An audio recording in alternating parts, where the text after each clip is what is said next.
Pangunahan ng Pangulong Rodrigo Duterte ang situation briefing sa naging epekto ng pagyanig kahapon sa Porac, Pampanga.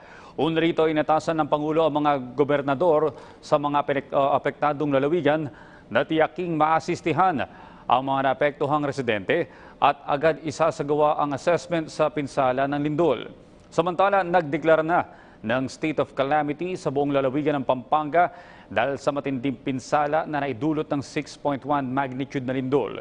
Ayon kay Pampanga Governor Lilia Pineda, ito ay upang mabilis na malaman ang kailangang tugon at tulong na dapat ipagkaloob.